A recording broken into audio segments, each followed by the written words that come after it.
Esto es Cabildeo Digital.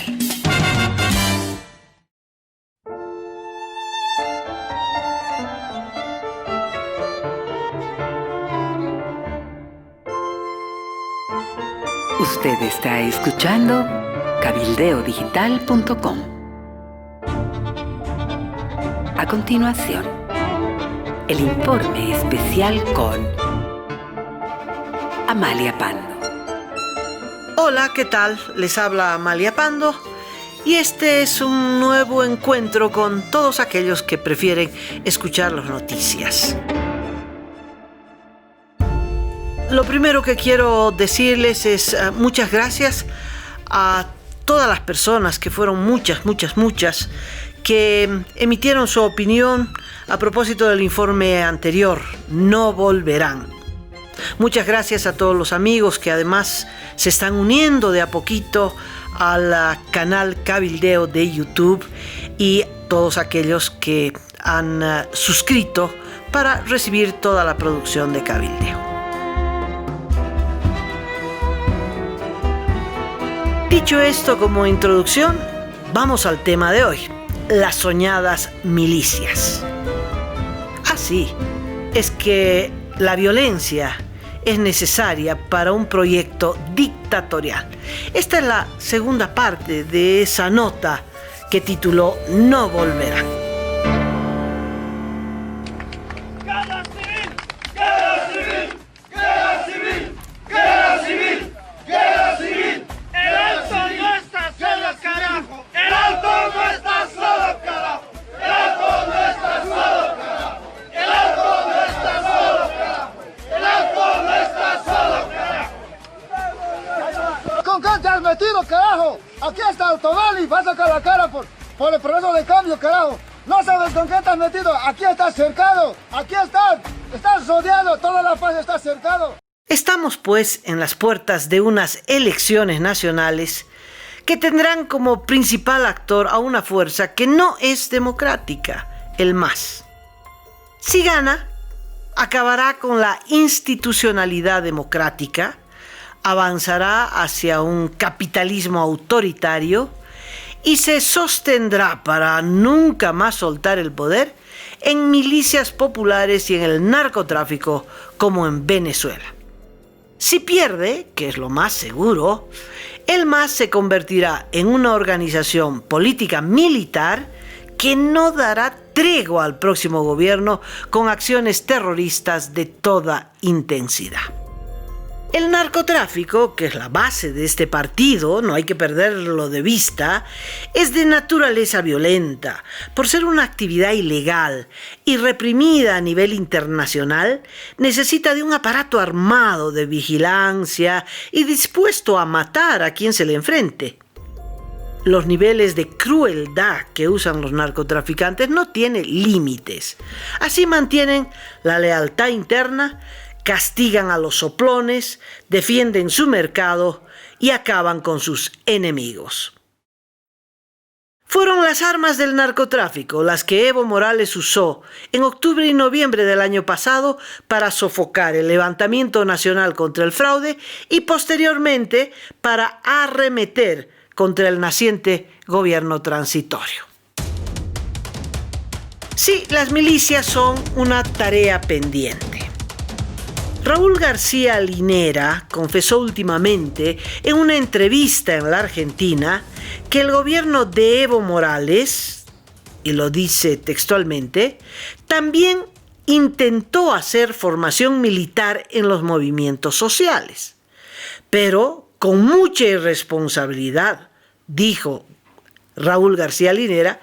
Quienes participaron se sacaron fotos y cayeron denuncias de paramilitarismo, de antidemócratas, y hubo que dar marcha atrás, dijo.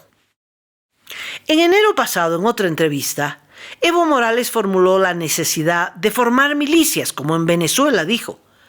Estando en condición de refugiado político en la Argentina, tuvo que retractarse, pero no hay duda que ese es su propósito. 14 años de gobierno que se le fueron de las manos porque no tuvo esas milicias que lo defiendan. Algunos ejemplos. Vamos a Venezuela. ¿Qué ocurrió el 2017? Es bueno subrayar que los pueblos de Venezuela en el 2017 y el nicaragüense en 2018 lucharon con gran coraje para librarse de sus respectivos dictadores y no lo consiguieron. Una de las diferencias más significativas con Bolivia ha sido la existencia de los grupos paramilitares vinculados al régimen encargados de aterrorizar y dispersar a los manifestantes opositores.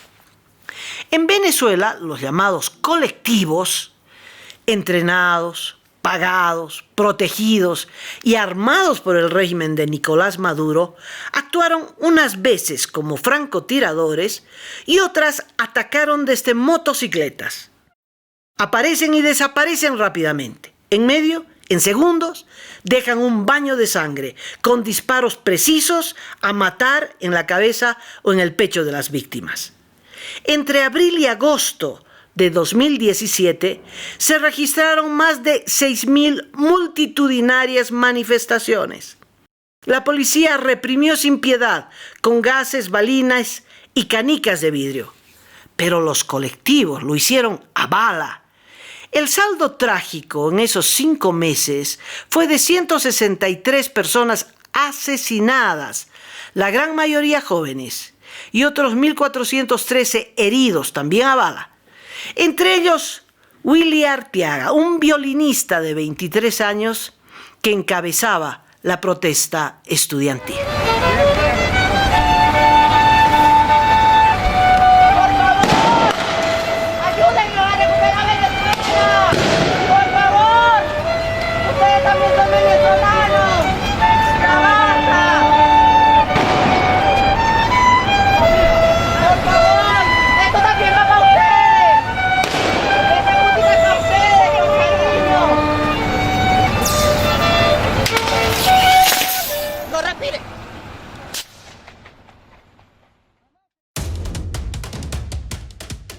Nicaragua, 2018. En Nicaragua, en abril de ese año 2018, el pueblo se levantó contra Daniel Ortega, bloqueando todas las esquinas de ese país y realizando las más grandes concentraciones, solo comparable con aquella de hace 39 años cuando se festejó el triunfo sandinista contra la dictadura de Somoza. Tan impresionante fue la movilización popular de ese año que un joven universitario, Lester Alemán, le dijo a Ortega en su cara: venimos solo a negociar su renuncia. Pueden dormirse todos tranquilos. Nosotros no hemos dormido tranquilos. Estamos siendo perseguidos. Somos los estudiantes. ¿Y por qué estoy hablando y por qué me salto la palabra suya? Porque nosotros hemos puesto los muertos. Nosotros hemos puesto los desaparecidos, los que están secuestrados. Nosotros los hemos puesto. Hoy nosotros le pedimos, esta no es una mesa de diálogo, es una mesa para negociar su salida, y lo sabe muy bien, porque el pueblo es lo que ha solicitado. El régimen mantuvo a la policía en la retaguardia, mientras los paramilitares del régimen dejaban montañas de muertos. En los 3 meses que duró la protesta, fueron asesinados 545 manifestantes, 4.533 resultaron heridos, 720 terminaron presos y 65.000 personas salieron al exilio. Bolivia, 2019. En octubre de 2019, cuando el fraude electoral se hizo evidente, Bolivia se levantó pidiendo la renuncia de Evo Morales y nuevas elecciones. Morales quiso usar la misma estrategia con la que Maduro y Ortega salvaron a sus respectivas dictaduras. Pero resulta que no tenía las milicias organizadas, armadas y entrenadas. Contaba solo con dirigentes de movimientos sociales de la CONALCAM que no respondieron a sus llamados de auxilio. Los cocaleros y narcos. Sí, tuvo que improvisar y recurrir a los únicos que siempre le serán fieles, los cocaleros y narcos del Chapare, que llegaron en flotas y camiones a Cochabamba para embestir contra los bloqueos de las pititas, mientras la policía pasó a la retaguardia con la instrucción de proteger a los vándalos que dejaron decenas de heridos a palos y piedras y un joven muerto a palos. Desde entonces hay una coordinación de los cocaleros con los grupos del MAS de Caracara, que está en la zona sur de la capital. Posteriormente, ya no solo usaron palos y piedras. En medio de la multitud de cocaleros concentrados en Sacaba, aparecerán las armas y los bien entrenados hombres de seguridad del narcotráfico. A falta de milicias, buenos son los empleados públicos. Sí, en La Paz usaron a los empleados públicos disfrazados de mineros para resguardar la Plaza Murillo. La ministra de Culturas, Vilma Lanoca, había convertido su repartición en una fábrica de bombas Molotov. Lograron traer a un contingente de campesinos de la comunidad Cacachaca, que a su paso por el Prado dejó agónico de un brutal golpe en la cabeza a un viejo militante por la democracia, don Julio Llanos, quien falleció un mes más tarde. Y hay el peligro de repetición. Nosotros no queremos que estas cosas vuelvan a ocurrir y nuestros nietos o el pueblo boliviano, nuestros hijos, sufran lo que nosotros hemos sufrido. Al pasar los días, el gobierno salió de su estupor y se apoyó en los choferes y en militantes barriales para atacar o contraatacar a los bloqueos vecinales que paralizaron parcialmente la sede de gobierno hasta que Evo Morales renunció y se fue del país.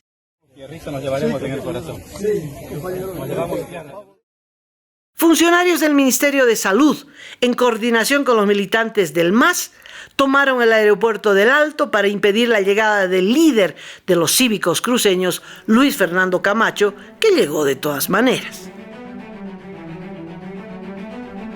Los viejos guerrilleros. En el conflicto de octubre, Evo Morales echó mano de viejos conocidos, un puñado de exguerrilleros que en los 14 años del régimen masista se habían apoltronado, pero que en ese momento resultaron útiles para convertir una estructura electoral en una fuerza de choque donde podían operar elementos armados.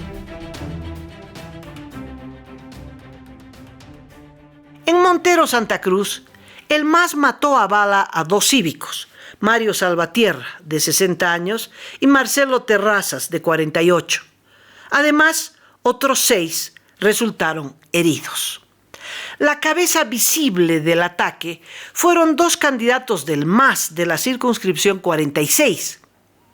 Sin embargo, un ciudadano argentino también resultó herido a bala, y aunque trataron de ocultarlo, se puso en evidencia que el peruano del MRTA, Martín Serna Ponce, secuestrador de Samuel Doria Medina en el año 1995, y este argentino, integrante de las FARC de Colombia, que se llama Facundo Morales Schoenfeld, fueron quienes organizaron ese mortal ataque armado.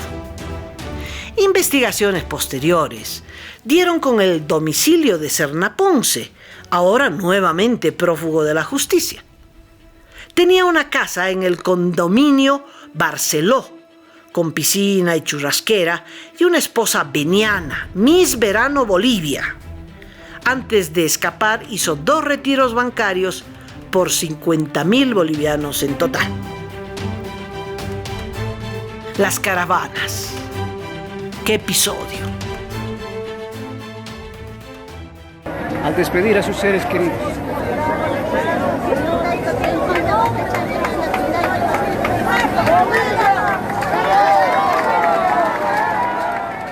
El jefe de los cacachacas, Rosendo Copa, cabeza también de los Ayllus guerreros de Potosí, durante su estadía de 2 días en La Paz, anunció a través de la prensa que tenía armas para defender a Evo Morales.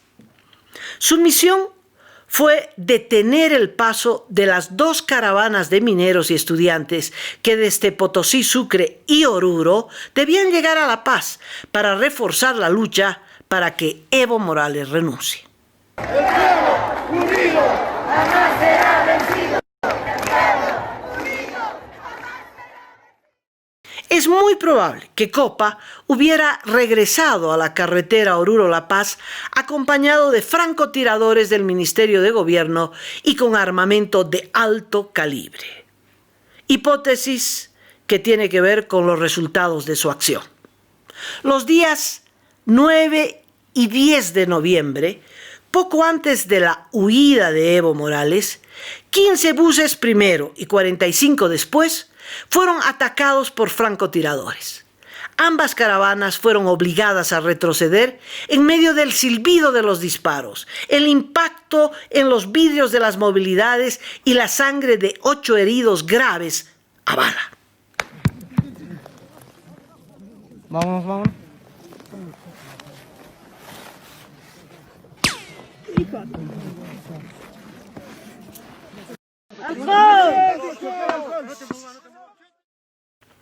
Además, secuestraron a un grupo que intentó escapar a pie del horror de ese ataque armado. Entre ellos habían mujeres. Una de ellas, docente de la Universidad Tomás Frías, el 11 de noviembre relató a la fiscalía: fui golpeada a patadas, me hicieron desnudar y me echaron gasolina para prenderme fuego. Gracias al viento, los fósforos no ardieron y ella pudo escapar. ¿Qué pasó en Sacaba? Desde México, Evo Morales organizó vía celular un contraataque violento. Quería la revancha y demostrar el carácter represivo del nuevo gobierno, al que calificó de golpista y de facto, es decir, de hecho. Y para ser golpista y de facto, debía también ser represor. Así que su gente comenzó a quemar casas, a asaltar y a matar. Había que provocar 2 reacciones. Una del gobierno, que debía reprimir con un saldo lamentable de muchos muertos. Y segundo, provocar un levantamiento popular de indignación frente a los muertos, como ocurrió en el año 2003, cuando se produjo el derrumbe del gobierno de Goni Sánchez de Lozada. En Sacaba, donde los cocaleros querían romper el cordón policial para avanzar sobre Cochabamba y tomar la ciudad, se produjeron 8 muertos. Sin embargo, como muestran los videos y el relato de Radio Pío XII, los disparos salieron de las filas de los mismos manifestantes. El 19 de noviembre, cerca de Sacaba, se realizó un ampliado de los cocaleros y allí tomó la palabra el dirigente Feliciano Mamani, quien dijo que para defenderse de los policías y militares, que no los dejaban pasar hacia Cochabamba, iban a colocar en las casas de Sacaba 500 francotiradores, 500, obviamente armados. Todos aplaudieron, a todos les pareció bien sacrificar vidas humanas. Y en Sencata, ¿qué pasó? En la planta de Sencata, en la ciudad del Alto, después de un intento provocador de tomar e incendiar con cachorros de dinamita ese depósito de carburantes, empezaron los disparos y la estampida de los manifestantes, con un saldo de unos 10 muertos, caídos muy probablemente en las mismas circunstancias que se dieron en Sacaba, porque el estudio de balística establece que las armas empleadas no son ni de la policía ni del ejército. Los muertos, todos muchachos muy jóvenes, no provocaron el levantamiento esperado por Evo Morales, más bien apresuraron el diálogo y la pacificación. Pero ¿qué pasa cuando se aprende a matar? Son capaces de matar a su propia gente en aras de su propia ambición de poder. Definitivamente sí. En una visita a Chacachi en 2007, Álvaro García Linera, entonces vicepresidente, dijo que en esas montañas había aprendido a matar. Se refiere al entrenamiento militar junto a su hermano Raúl para un levantamiento armado del Ejército de Liberación Tupac Katari, EGTK, organización que fue liderada también por el Malcu Felipe Quispe Huanca y que fue desmantelada en las primeras de cambio. En todo caso, aprendió a matar por una causa de poder. Y Evo Morales, ni le digo, en el Chapare se aplica el código narco, que a muchos les costó la vida, entre ellos a los esposos Andrade, cruelmente torturados antes de hacerlos desaparecer. Y con esa misma frialdad, desde el gobierno, Evo Morales ordenó, él mismo lo dijo, el asesinato a 3 extranjeros en el Hotel Las Américas. El día de ayer dejé instrucciones precisas al vicepresidente de la República, mediante el vicepresidente al comandante de la Policía Nacional, a hacer un operativo, a detener a estos mercenarios. Desde Ginebra. No deja de ser irónico que, ante la Comisión de Derechos Humanos de las Naciones Unidas, Nadezhda Guerra Oropesa acusó al gobierno de Jeanine Áñez de haber reprimido hasta la muerte en Sencata y Sacaba. Guerra Oropesa, según una versión de la policía, es visitante frecuente de la cárcel de San Pedro, donde está recluido por un delito penal el peruano del MRTA, Julio Vázquez Vázquez, quien, para apoyar a Evo Morales, el 12 de noviembre, organizó un llamativo motín penitenciario con muchos reclusos en el techo de la prisión de San Pedro, en La Paz. Otro que estuvo 15 años preso por intento guerrillero es Johnny Peralta Espinosa, quien declaró al periódico Venceremos del Partido de los Trabajadores de la Argentina: el MAS está obligado a estar a la altura de este reto, que tiene que ser con decisión revolucionaria si desea que el pueblo boliviano acompañe la recuperación de la democracia y la profundización del proceso de cambio. Es obvio que no está hablando de elecciones. Las soñadas milicias. Evo Morales aspira a tener un partido legal para las elecciones y un brazo armado que lo sostenga en el oficialismo o en la oposición. Aunque en Bolivia nunca tuvieron éxito las aventuras guerrilleras, ni siquiera la del Che Guevara, no se puede descartar que en sectores empobrecidos y desesperados, y con mucho dinero de por medio, podrían sostener 1, 2 y más cara a caras. Por su parte, Andrónico Rodríguez no tiene que esforzarse mucho. En el Chapare hay armas, hay entrenamiento y un negocio millonario que defender. Un video sobre el embarque de droga en una avioneta muestra a los hombres armados que acompañan esta actividad en el Chapare.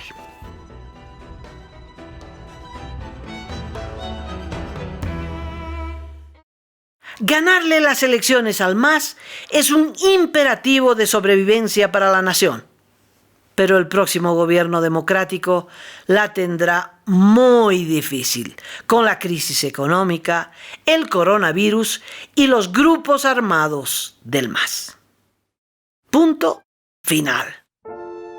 Me despido de ustedes con un gran abrazo, con la recomendación de que si puede no salga de casa, si lo hace, cuídese, porque el virus está acechando ahí nomás. Un abrazo para todos ustedes y será hasta la próxima.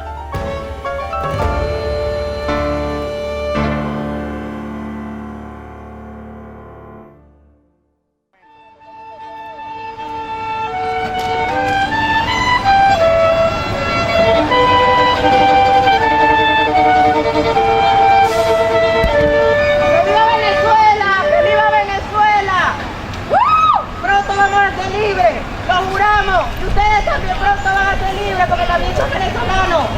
¡Te lo juramos! ¡Por Venezuela! ¡Por Venezuela! ha sido una producción de Cabildeo Digital. Puede visitarnos en YouTube, Facebook, Amalia Pando Cabildeo, y en la web cabildeodigital.com.